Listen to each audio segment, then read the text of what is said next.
El título de la presentación o de la predicación de hoy es el Evangelio. Tal vez alguien dirá, vaya novedad, ¿no? El Evangelio. Hemos hablado tantas y tantas veces del Evangelio.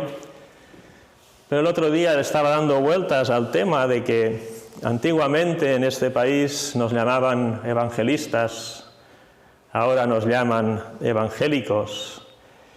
Y me preguntaba yo exactamente qué tiene esto que ver con nosotros. Sin duda, los evangélicos, como los llamamos hoy, o los evangelistas, como se llamaban antes, no pretendemos ser una nueva religión, ni una denominación, ni algo diferente a otras personas. Tampoco somos personas que estudiamos solo los evangelios, Mateo, Marcos, Lucas y Juan, y ya está. Nos llamamos o nos llaman evangélicos precisamente porque estamos impactados por el valor del Evangelio. Queremos compartir el Evangelio con las personas que nos rodean. Y esto nos hace plantearnos la gran pregunta, ¿no? ¿Qué es el Evangelio? Creo que la palabra de Dios nos puede ayudar mucho en saber qué es el Evangelio, ya que es allí donde crece, donde se inventa, por así decirlo, el concepto, donde se desarrolla, donde crece, donde se consolida. ¿Qué significa pues Evangelio? Lo sabemos, creo, todos nosotros. Son las buenas noticias. Son cosas que se explican, que son para el gozo de las personas. Así pues, cuando predicamos el Evangelio, tenemos que pensar que el Evangelio no es solo la puerta de entrada y que después, una vez dentro, una vez que conozcamos el Evangelio, entonces la cosa va a ser muy difícil, muy dura, de un gran sacrificio de nuestras vidas. No podemos usar el Evangelio como marketing y luego cuando creemos en Dios, cambiar nuestra cara y predicar algo diferente, algo que no sea buenas noticias. El Evangelio, pues, tiene que ser no solo lo que predicamos el primer día, sino lo que predicamos todos los días y lo que vivimos todos los días. Dios no hace marketing para atraer y después te da la letra pequeña. Dios más bien pone la letra pequeña primero. Dice, todas las personas son pecadoras y necesitan un Salvador. Y luego viene la grande noticia que el Salvador existe. El Evangelio, pues, por su significado de la palabra, es algo que se predica. Pero no es solo algo que se predica. Si vemos en el Nuevo Testamento diferentes personas, siervos de Dios, que hablan del Evangelio, lo viven, lo cuidan, lo presentan, lo extienden, lo recomiendan, etc. Hay algo muy importante también en el Evangelio, porque las filosofías humanas van y vienen, corren por allí, corren por allá. Hoy se lleva a un extremo, luego se lleva a otro extremo, históricamente hablando. Luego llegamos a la conclusión que hay que ser moderados y buscamos la posición de entremedio hasta que la historia se repite y volvemos al extremo inicial. Pero el Evangelio, dice la palabra de Dios, es aquel que hemos escuchado de la boca de los apóstoles, el que está escrito en el Nuevo Testamento y que no puede variar. Podemos cambiar la manera que nos vestimos, podemos cambiar los métodos que usamos para hablar del Evangelio, ¿cómo no? Podemos usar ahora métodos digitales que antes no existían, etc. Pero el mensaje, el contenido del Evangelio no se puede adulterar. El apóstol Pablo es muy duro en sus epístolas y llega a decir, si alguien, aunque sea un apóstol, aunque sea un ángel mismo, os habla un evangelio diferente del que conocéis, sea una persona anatema, sea maldito, sea alguien que tiene algo que no funciona bien. Tampoco el Evangelio ni los evangélicos es el fruto de la tradición del cristianismo no es el fruto de muchos años de evolución, no es el fruto del protestantismo. A partir de un siglo se empieza a hablar del Evangelio. El Evangelio es, y lo veremos más adelante, mucho más que algo de lo que se empiece a hablar en nuestra era. Vamos a leer pues una parte de la Escritura donde se habla del Evangelio. Hay muchas y muy preciosas, pero hoy he escogido la primera epístola de Pedro, capítulo 1, del 7 al 13.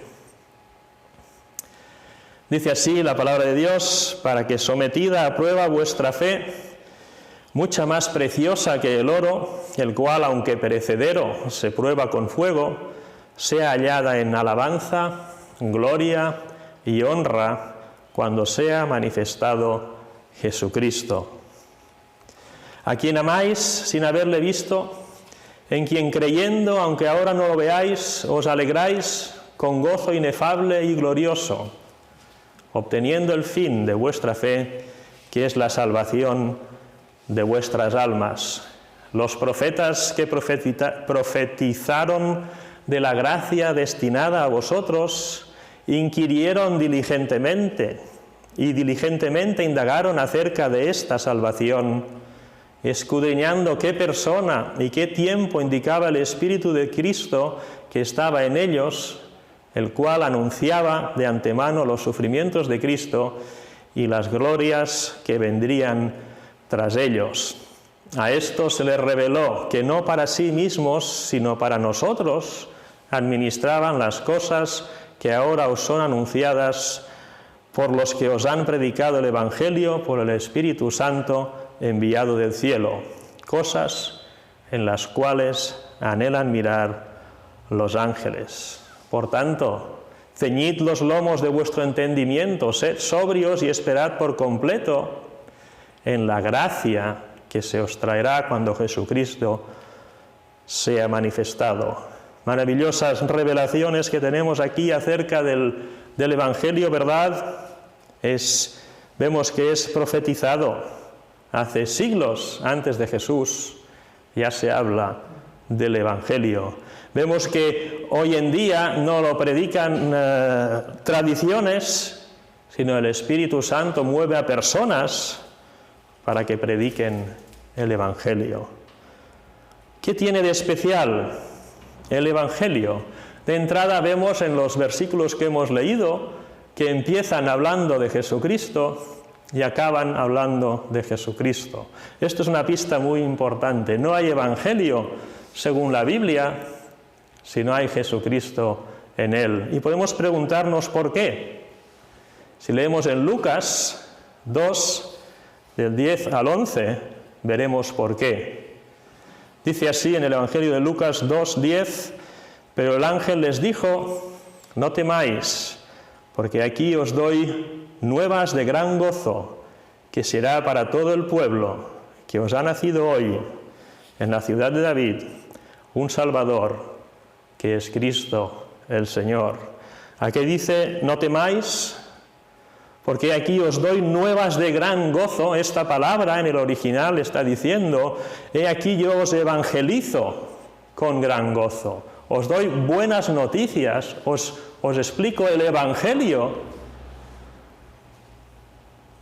de gran gozo, que será para todo el pueblo. El principio, el centro y el final del Evangelio es y tiene que ser siempre Cristo el Señor. ¿Y por qué son buenas noticias? Porque es el Salvador, que hacía tanto tiempo que estaba predicho y ahora lo vemos aquí. Así pues, el Evangelio no solo es más antiguo de lo que nos pensamos, sino que además tiene que estar siempre basado en Jesucristo. Creo que el Evangelio, podemos decir, que nos indica, nos muestra, nos revela el corazón de Dios, no solo de nuestra época, sino de todos los tiempos. Dios siempre ha sido igual. Dios siempre ha salvado a las personas por la fe y por su misericordia. aunque tal vez ellas no lo sabían. Y ahora en el Evangelio, como dice Jesús, el que ve a Jesús ve al Padre. El que conoce a Jesús conoce al Padre. El Evangelio simplemente nos revela un aspecto más y el más importante de la esencia de Dios en todos los tiempos. Vemos con ilusión, ¿no?, como los profetas cuando escribían acerca del Evangelio, acerca de Jesús, acerca del Mesías, acerca de esta maravillosa salvación, se emocionaban y querían saber quién sería este Mesías, este Salvador, este Hijo de Dios que quita el pecado del mundo. Los profetas, ¿verdad?, gente muy especial, recibían algo de Dios y, impulsados por el Espíritu Santo, escriben lo que Dios quiere que escriban. Y ellos, al escribir estas cosas, se nota que son cosas reveladas, pues no son cosas fruto de su deducción o de su época, sino que es algo que Dios les da, porque dicen, uy, esto me interesa, ¿de qué va? Quiero saber cuándo sucederá. Y les dice el Espíritu Santo, esto no va para vosotros, esto va para otras personas. Y estas otras personas que tenemos el gran privilegio de entender más claramente el amor de Dios a la humanidad, somos nosotros en la época de Cristo. Pero no solo los profetas tenían interés, sino también los ángeles. Fijaos a qué nivel llega el valor del Evangelio. Es mucho más que una idea de unos cuantos cristianos que a partir de no sé qué siglo empiezan a hablar del Evangelio. Es algo que viene desde antes, desde Adán, podemos decir, que ha suscitado el interés de los profetas e incluso de los ángeles de Dios. Quieren saber cómo va esto, cómo funciona esto. Como hemos dicho al principio, no es más ni menos que la revelación del carácter de Dios, del trato de Dios para con las personas en todas las épocas. Este mensaje tan maravilloso, este mensaje que se reduce básicamente en hablar de nuestra fe en Jesús, de nuestra situación de pecado resuelta delante de Dios por la gracia de Dios y de nuestra vida eterna, tiene unas consecuencias maravillosas. En primer lugar, como hemos leído al principio, nuestra relación con Jesús. Dice, al que no habéis visto, al que no conocéis cara a cara, le amáis. Creéis en Él y tenéis con Él un gozo inefable y glorioso. Mientras nos aferramos a esta salvación, que es el objetivo, básicamente, o el final de nuestra fe. ¿No es maravilloso todo esto? Nos damos cuenta, podemos levantar la voz y decir, el Evangelio no es el fruto histórico de una tradición cristiana tardana, el Evangelio es Dios mismo desde que fundó la tierra hasta nuestros días. Entendemos la grandeza de la maravilla del Evangelio, que no es el fundamento y ya está de la fe cristiana, que luego tenemos que crecer, no sé con cuáles teologías.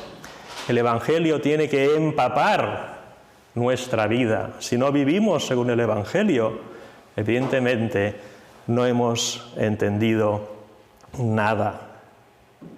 Nuestra relación con Jesús. Me pregunto por qué Pedro le dice a los creyentes en la dispersión lo que ellos ya sienten.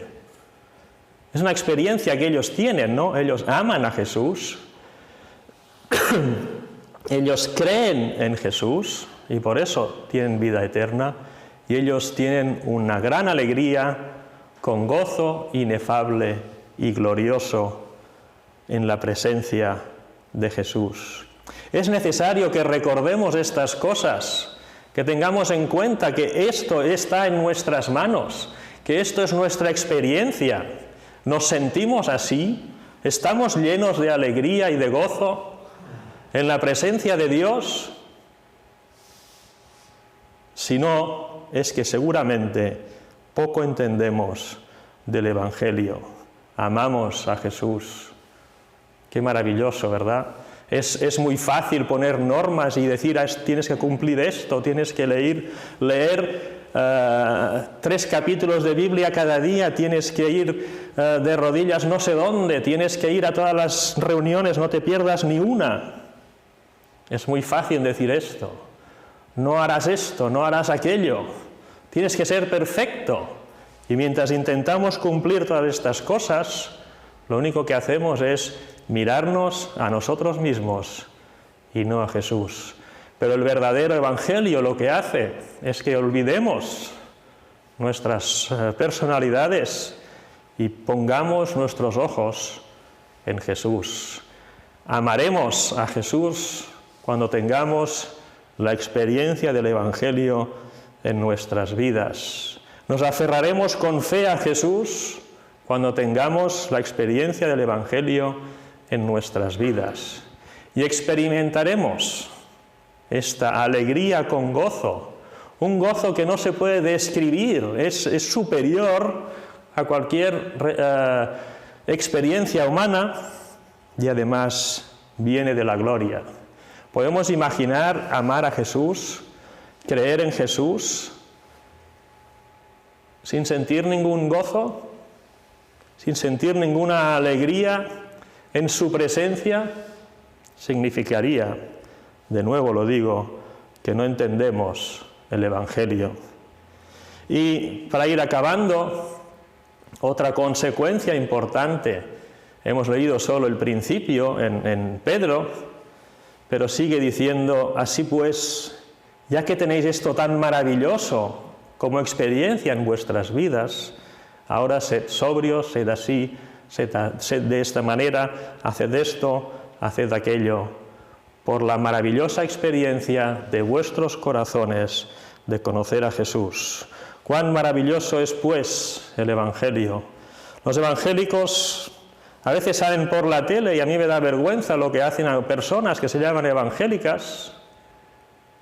Como en todas las cosas, hay personas de verdad, hay imitaciones y hay engaños. El Evangelio, para estar seguros de dónde viene, tiene que tener a Jesús en el centro, tiene que tener a Jesús al principio, tiene que tener a Jesús al final y tiene que mostrar ese amor a Jesús, esta fe a Jesús y este gozo inefable, no porque seamos ricos o pobres, no porque nos vaya todo bien, que no es así, sino gozo maravilloso que no se puede describir por tener a Jesús a nuestro lado. Para ir acabando, el Evangelio, hemos dicho, no acaba de nacer, no tiene 3 siglos, sino que el Evangelio hemos visto que tiene un origen desde, diríamos, antes de la creación del mundo, y lo encontramos también en Apocalipsis 14, versículo 6. Vi volar por en medio del cielo a otro ángel que tenía el Evangelio eterno para predicarlo a los moradores de la tierra y a toda nación, tribu, lengua y pueblo. El Evangelio eterno, dice. Seguramente hay matices, pero tenemos que entender que el Evangelio está al principio de nuestra existencia y el Evangelio está al final, incluso, de los tiempos en Apocalipsis. Dios nunca condena a nadie sin predicar primero, sin dar primero una oportunidad. Tenemos que ser capaces de entender qué tenemos entre manos cuando hablamos del Evangelio. Es algo eterno. Es algo que viene desde que Dios creó la tierra, es algo que lo encontramos al final de los tiempos en Apocalipsis, es algo que nos describe a Dios. Es algo que tal vez a nosotros nos aburre, me sabe mal si os aburre, pero a los profetas les causaba un interés desmesurado y preguntaban a Dios, ¿cuándo pasará esto? Queremos verlo. Y los ángeles de Dios también se subían, por así decirlo, de puntillas para ver si podían ver cómo iba a ser el Evangelio. Esto, queridos hermanos y hermanas, lo tenemos nosotros, lo vivimos, lo experimentamos, lo tenemos en nuestro corazón. No es de extrañar que Pedro diga, ¿cómo amáis a Jesús sin haberle visto? ¿Cómo creéis en Él? Y sobre todo, cuán grande es vuestra alegría con un gozo que no se puede describir y que es glorioso. Que Dios nos ayude, pues, a renovar nuestras vivencias para que esto sea una realidad día a día en nuestros corazones, sin duda, por la fe en Jesús. Que Dios os bendiga mucho.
Cuán hermosos son sobre los montes los pies del que trae alegres nuevas, del que anuncia la paz, del que trae nuevas del bien, del que publica salvación, del que dice a Sión, tu Dios reina.